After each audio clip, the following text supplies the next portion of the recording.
সকলকে আবার স্বাগত জানাই। আজ আমি আবার চলে এসেছি একটি নতুন উপপাদ্য নিয়ে। এটি হলো কোষে দেখি 9-এর 8-এর উপপাদ্যটি। দেখো উপপাদ্যটি কী বলছে।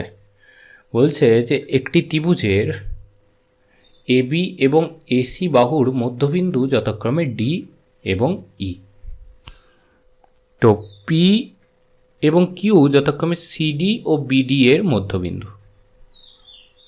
প্রমাণ করি যে বিই এবং পিকিউ পরস্পরকে সমদ্বিখণ্ডিত করবে। দেখো আমি এখানে একটা ত্রিভুজ আমি এঁকে নিয়েছি প্রথমেই। এবার ত্রিভুজটার নাম আমি দিয়েছি এ, বি ও সি। কেমন? এবার এই এ বি সি ত্রিভুজের বলা হয়েছে কি না, এ বি এবং এসি বাহুর মধ্যবিন্দু যথাক্রমে ডি এবং ই। তো এ বি বাহুর মধ্যবিন্দু আমি নিয়েছি ডি এবং এসি বাহুর মধ্যবিন্দু নিয়েছি ই। এরপর বলা হয়েছে পি এবং কিউ যথাক্রমে সিডি ও বিডি এর মধ্যবিন্দু। সিডি মানে এই বাহুটি সিডি। তো এই বাহুটি নয়, অর্থাৎ এটি একটি মধ্যমা, এর মধ্যবিন্দু হচ্ছে পি। আর বিডি এর মধ্যবিন্দু তাহলে হবে আমার কিউ। তো বিডি এর মধ্যবিন্দু নিয়েছি আমি কিউ। দেখো, তো এখন প্রমাণ করতে হবে এই বিই ও পি কিউ পরস্পরকে সমদ্বিখণ্ডিত করেছে। বিই ও পি কিউ, বিই মানে এটি বিই আর পি কিউ, এই পি কিউ আমাদের। তো এই বিই ও পি কিউ পরস্পরকে সমদ্বিখণ্ডিত করবে, মানে এই এটা যা দৈর্ঘ্যের সঙ্গে সমান হবে। তো এবার দেখো প্রদত্ততে আমি কি লিখব। আমি লিখেছি এবিসি এর এবি ও এসি এর মধ্যবিন্দু যথাক্রমে ডি ও ই। যেমনভাবে ঠিক আমাদের উপপাদ্যয় লেখা আছে প্রশ্নতে, ঠিক তেমনভাবে আমি লিখেছি। ত্রিভুজ এবিসি এর এবি ও এসি এর মধ্যবিন্দু যথাক্রমে ডি ও ই। ঠিক দেখো ছবি দেখে দেখে লিখবে এটা। বিই ও সিডি যুক্ত করা হলো, মানে এই বিই ও সিডি যুক্ত করেছি। এটা লেখা ছিল যে এবি ও এসি বাহুর মধ্যবিন্দু যথাক্রমে ডিই, তাহলে পি এবং কিউ সিডি ও বিডি এর মধ্যবিন্দু।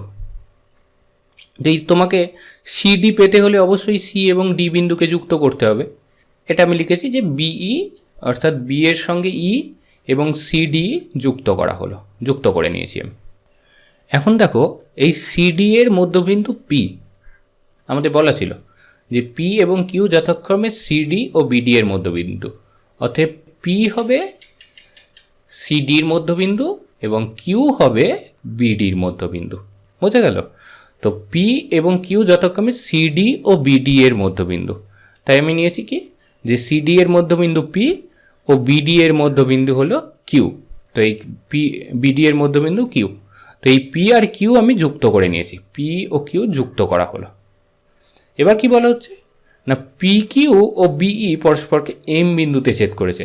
দেখো এই বির সঙ্গে পি যেখানে এসে মিলেছে, আমি এই জায়গাটার নাম দিয়ে দিয়েছি এম এখন। তো এই আমাদের প্রদত্ত। এবার আমরা প্রামাণ্যতে যাব, অর্থাৎ আমাদের কি প্রমাণ কি করতে হবে। তো প্রমাণ করতে হবে দেখো যে বিই ও পি কিউ পরস্পরকে সমদ্বিখণ্ডিত করেছে, অর্থাৎ এই এম বিন্দুতে এরা ঠিক সমান দুভাগে ভাগ হয়েছে।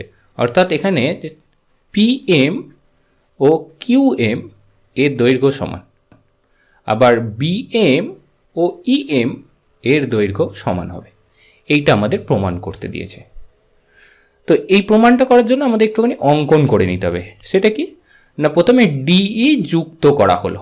তো এখন ডিই কোথায় রয়েছে? এই ডিই, এই ডিইকে আমরা যুক্ত করে নেব। ডিইকে এই ডিই যুক্ত করে নেওয়ার পরে এবং ইপি যুক্ত করে বর্ধিত করা হলো, যা বিসিকে ও বিন্দুতে ছেদ করে। তো ইপি যুক্ত করে, অর্থাৎ এই ইপিকে যুক্ত করতে হবে, এই ইপি যুক্ত করে বর্ধিত করতে হবে, যা বিসিকে ও বিন্দুতে ছেদ করে।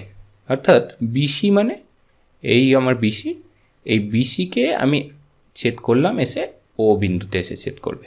এমনভাবে ঠিক বর্ধিত করব। অর্থাৎ ইপি বর্ধিত করলাম, করে আমি কোথায় এনে টাকালাম? বিসিতে এসে যেখানে আমার ছেদ করলো বিন্দুটা, সেই বিন্দুর নাম দিয়ে দিলাম ও। এটুকু করে নিলে আমার শেষ অঙ্কনের কাজ। এবার আমরা সরাসরি প্রমাণে চলে আসব। চলো এবার আমরা তাহলে প্রমাণে আসব। তবে প্রমাণ শুরু করার আগে একটা কথা তোমরা খুব ভালো করে বুঝে নাও, যে তোমাদের যদি অঙ্কন পর্যন্ত লিখে ফেলা হয়ে থাকে তবেই কিন্তু তোমরা প্রমাণের অংশটুকু দেখবে। আর যদি অঙ্কন অবধি তোমরা এখনও লিখতে না পারো তাহলে অবশ্যই তোমরা আগে অঙ্কন পর্যন্ত লেখাটুকু শেষ করো, তারপরে প্রমাণটি দেখো। বেশ, চলো এবার তাহলে শুরু করি। দেখো, ত্রিভুজ এবিসি এর এবি ও এসি বাহুর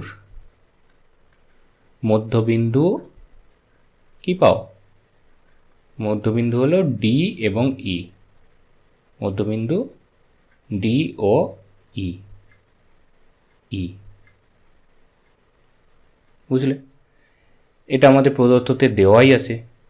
তাহলে আমরা কি পাই? দেখো, যে ত্রিভুজের যে কোনো দুটি বাহুর মধ্যবিন্দু দিয়ে অঙ্কিত সরলরেখা সবসময় কি হয়? তৃতীয় বাহুর সঙ্গে সমান্তরাল হয়। অর্থাৎ তৃতীয় বাহু মানে আমার বিসি, এই বাহুটা এই তৃতীয় বাহুর সঙ্গে সমান্তরাল হবে। তাহলে আমি কি বলতে পারি বলো তো? যে ডিই সমান্তরাল হবে বিসির সঙ্গে।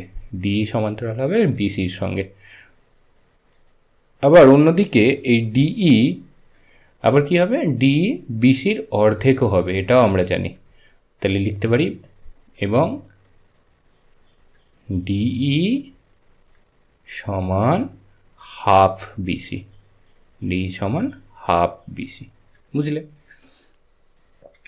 এটা হলো আমাদের প্রথম কাজ। এরপরে কি করব দেখো। এবার ত্রিভুজ এডিসিকে আমরা ভাববো। ত্রিভুজ এডিসি এর কি পাই? ত্রিভুজ এডিসি মানে এই এডি, ডিসি আর এসি, এই তিনটি অংশ এডিসি। তো এই ত্রিভুজ এডিসি এর এসি বাহুর মধ্যবিন্দু তোমার ই। এই ই হলো এসি বাহুর মধ্যবিন্দু, এটা আমাদের বলে দেওয়া আছে। সিডি বাহুর মধ্যবিন্দু পি, এটাও আমাদের বলে দেওয়া আছে। তাহলে এই দুটি বাহুর মধ্যবিন্দু দিয়ে যদি একটা সরলরেখা অঙ্কন করি সেটা অবশ্যই তো তৃতীয় বাহুর সঙ্গে সমান্তরাল হবে, তাই না? তাহলে আমরা এটাই লিখব আগে, যে ত্রিভুজ এডিসি এর এসি এর মধ্যবিন্দু ই এবং সিডি এর পি। অতএব ইপি সমান্তরাল হবে এডির সঙ্গে। এখন দেখো, এই ইপি যদি এডির সঙ্গে, ইপিটা যদি এডির সঙ্গে সমান্তরাল হয় তাহলে আমার এডিটাই তো এবির একটা অংশ। আবার এদিকে ইপিটা ইও এই বাহুটার অংশ। তাহলে আমরা কি বলতে পারি? বা বলতে পারি তো যে ইও সমান্তরাল হবে এবির সঙ্গে। দেখো, আশা করছি বুঝেছো নিশ্চয়ই এটা ইও কেন এবির সঙ্গে সমান্তরাল হলো। এরপরে আমরা বিও ইডি এই চতুর্ভুজটার কথা কল্পনা করব। কোন চতুর্ভুজটা বলো তো? BO ED. দেখো, আমি চতুর্ভুজটাকে একটা লাল মার্ক করে দিয়েছি। এবার বলো তো যে চতুর্ভুজ বিও ইডি, এই বিও ইডি থেকে কি পাও? এই বিও ইডি থেকে আমরা পাচ্ছি, দেখো এই ডিই আর বিসি যেহেতু সমান্তরাল তাই ডিই আর বিও আমরা লিখতে পারি সমান্তরাল। এখানে দেখো ডি বিসি সমান্তরাল প্রমাণ করেছিলাম এই প্রথমে। এখানে ডি সমান্তরাল বিসি বললে তাহলে আমরা তো বলতে পারি যে ডিই সমান্তরাল হবে এখন কার সঙ্গে? বিওর সঙ্গে সমান্তরাল হবে, কারণ বিওটা বিসিরই একটা অংশ। তাই এখানে লিখব যেহেতু ডিই সমান্তরাল বিসি, তাই আমাদের ডিই বিওর সঙ্গে সমান্তরাল হবে। আবার একটু আগে কি প্রমাণ করেছি বলো তো? ইও, এই ইও বাহুটা বিডির সঙ্গে সমান্তরাল। তাহলে ইও আমরা লিখে নেব যে ইও সমান্তরাল ইও সমান্তরাল বিডি। কেন ইও বিডির সঙ্গে সমান্তরাল হলো? কারণ এই দেখো এখানে লিখেছি আমরা ইও সমান্তরাল এবি। ইও সমান্তরাল যদি এবি হয় তাহলে এখন এবি তো বিডিরই একটা, বিডিটা এবির একটা অংশ, তাহলে ইও, তাহলে আমরা এখানে লিখব যেহেতু ইও সমান্তরাল এবি, এই কথাটা আমরা লিখতেই পারি। তাহলে এখন এই যে চতুর্ভুজটা যার বিপরীত বাহুগুলো একে অন্যের সমান্তরালে রয়েছে, এদেরকে আমরা কি বলবো? একে আমরা তাকে বলবো এটা একটা সামান্তরিক। তাহলে অতএব বলতে পারি তো আমরা, অতএব চতুর্ভুজ বিওইডি একটি সামান্তরিক। এইবার আমি বিসিডি এই ত্রিভুজটাকে নেব, অর্থাৎ এই, তাহলে লিখব কি যে ত্রিভুজ বিসিডি এর কিউ বিডি বাহুর এবং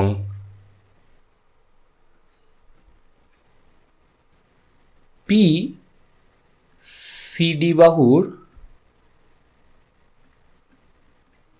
মধ্যবিন্দু। এবার পি যদি সিডি বাহুর মধ্যবিন্দু আর কিউ যদি বিডি বাহুর মধ্যবিন্দু হয়, তাহলে এই দুটি বাহুর মধ্যবিন্দু দিয়ে অঙ্কিত যে সরলরেখা, অর্থাৎ পি কিউ যে সরলরেখাটি, এই পি কিউ সরলরেখাটি কী হবে? এই পি কিউ সরলরেখাটি বিসির অর্ধেক বা বিসির সঙ্গে সমান্তরাল হবে। তাহলে আমরা কি বলবো? আমরা বলবো যে পি কিউ হবে সমান্তরাল বিসির সঙ্গে। তাই লিখব অতএব পি কিউ সমান্তরাল হবে বিসির সঙ্গে। যদি আমার বিসির সঙ্গে সমান্তরাল হয় তাহলে তো আমি বলতে পারি যে পি কিউ বিওর সঙ্গেও সমান্তরাল হবে, কারণ বিওটা তো বিসিরই একটি অংশ। তাও এটা লিখব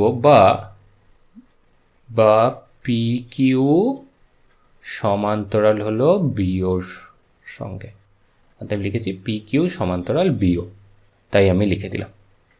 তাহলে দেখো এই পি কিউ যদি বিওর সঙ্গে, মানে পি কিউ এই বাহুটা যদি বিওর সঙ্গে সমান্তরাল হয়, তাহলে তো আমরা বলতে পারি যে পি কিউ আমার ডিইর সঙ্গেও সমান্তরাল, তাই না?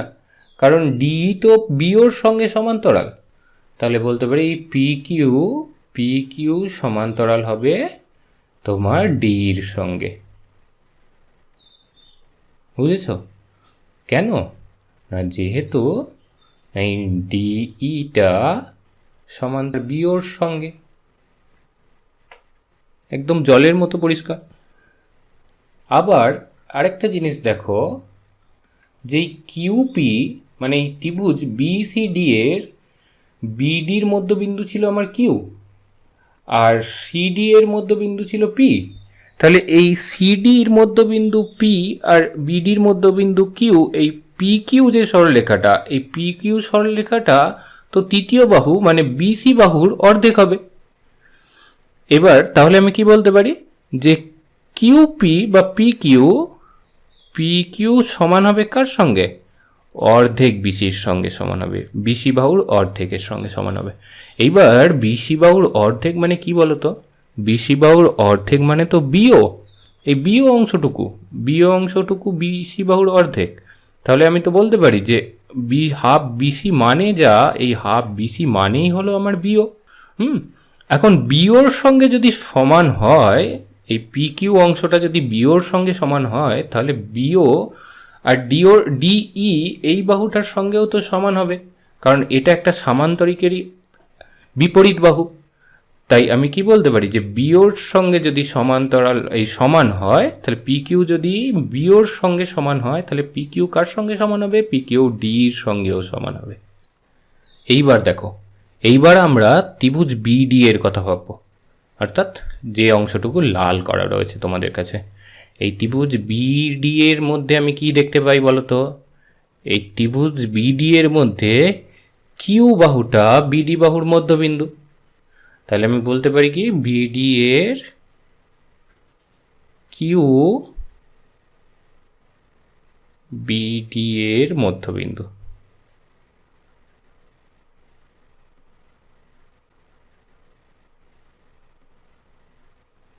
কিউ বিডি এর মধ্যবিন্দু। এবার কিউ বিডি এর মধ্যবিন্দু, এখন কিউ দিয়ে যে সরলরেখাটা টানা হয়েছে ডির সঙ্গে সমান্তরাল করে, তাহলে আমি বলতে পারি কি যে কিউ এম মধ্যবিন্দু ও কিউ এম সমান্তরাল হচ্ছে ডিই, ডিই সঙ্গে সমান্তরাল। অর্থাৎ এখান থেকে দেখো খুব সহজ একটা জিনিস, এই কিউ হচ্ছে ডিবি এর মধ্যবিন্দু, এই ডিবি এর মধ্যবিন্দু কিউ, এই কিউ বিন্দু দিয়ে দ্বিতীয় বাহু অর্থাৎ ডিই বাহুর সমান্তরাল একটা সরলরেখা আমি টেনেছি, মনে মনে ভাবো, যেটা এই বিই বাহুটাকে এই এম বিন্দুতে এসে ছেদ করেছে, এম বিন্দুতে। তাহলে এই এম বিন্দুতে এসে যখন ছেদ করেছে, তাহলে আমরা সেটাকে কি বিন্দু বলবো? সেটা হচ্ছে তৃতীয় বাহুর অবশ্যই মধ্যবিন্দু হবে, কারণ আমরা জানি যে ত্রিভুজের যে কোনো একটি বাহুর মধ্যবিন্দু দিয়ে অঙ্কিত দ্বিতীয় বাহুর সমান্তরাল সরলরেখা তৃতীয় বাহুকে সমদ্বিখণ্ডিত করে। তাহলে সমদ্বিখণ্ডিত করে মানে সমান দুটো ভাগে ভাগ করবে। তাহলে এই কিউ এম যে সরলরেখাটা যেটা ডির সঙ্গে সমান্তরাল করে টানা হয়েছে, সেই কিউ এম যদি সমান্তরাল ডিই হয়, তাহলে কি হবে? তাহলে হবে যে এম বিই এর মধ্যবিন্দু। অতএব বলতে পারি কি যে এম বিই এর মধ্যবিন্দু। দেখো নিশ্চয়ই বুঝতে পারছো এটা। তাহলে এম যদি বিই এর মধ্যবিন্দু হয়, তাহলে আমি কি বলবো? তাহলে আমি বলতেই পারি যে বিএম আর ইএম এরা সমান। অতএব দেখো বিএম সমান হবে ইএম এর সাথে, বিএম সমান হবে ইএম এর সাথে। বোঝা গেছে নিশ্চয়ই?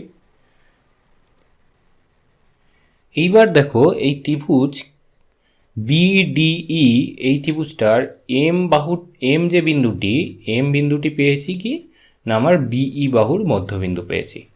এই এম বিন্দুটি হচ্ছে বিই বাহুর মধ্যবিন্দু। এদিকে কিউ বিন্দু কি না বিডি বাহুর মধ্যবিন্দু। তাহলে এই কিউ এম নামে যে সরলরেখাটি, এই সরলরেখা অংশটি কি হবে? এই ডি এই বাহুটির অর্ধেক হয়ে পড়বে এবার। তাহলে আমরা বলতে পারি কি বলতো, যে কিউ এম সমান হবে তোমার হাফ ডির সঙ্গে সমান হবে কিউ এম সমান হাফ ডিই বলতে পারি। এবার কিউ এম তো হাফ ডিই হলো। এবার আমরা আগে জানি তো যে পি কিউ আর ডিই সমান, এই দেখো এইখানে লিখেছি, দেখো এই যে পি কিউ আর ডি সমান লিখেছিলাম, এখানে পি কিউ সমান ডি লিখেছিলাম।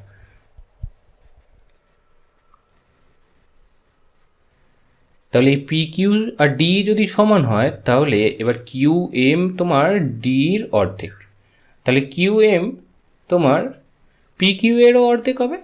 তাহলে বলতে পারি কিউ এম সমান হাফ পি কিউ, এটাও তো হবে, তাই না? এবারে কিউ এম যদি পি কিউর অর্ধেক হয়, তাহলে এই কিউ এম অতএব বলতে পারো কি যে কিউ এম সমান PM, Q M R PM সমান। তাহলে দেখো এই এম বিন্দুতে এসে পি কিউটা দুটো সমান ভাগে ভাগ হয়ে গেছে, আর এম বিন্দুতে বিই এই বাহুটিও দুটি সমান ভাগে ভাগ হয়েছে এই এম বিন্দুতে। অতএব আমরা কি বলতে পারি যে পি কিউ আর বিই পরস্পরকে সমদ্বিখণ্ডিত করেছে। অতএব বলা যায়, অতএব এটাই আমাদের প্রমাণ করতে বলা হয়েছে। দেখো নিশ্চয়ই বোঝা যাচ্ছে এবার যে অতএব বিই ও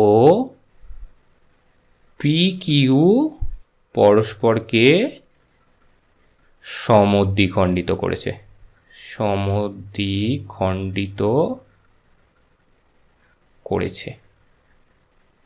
দেখো নিশ্চয়ই বোঝা যাবে।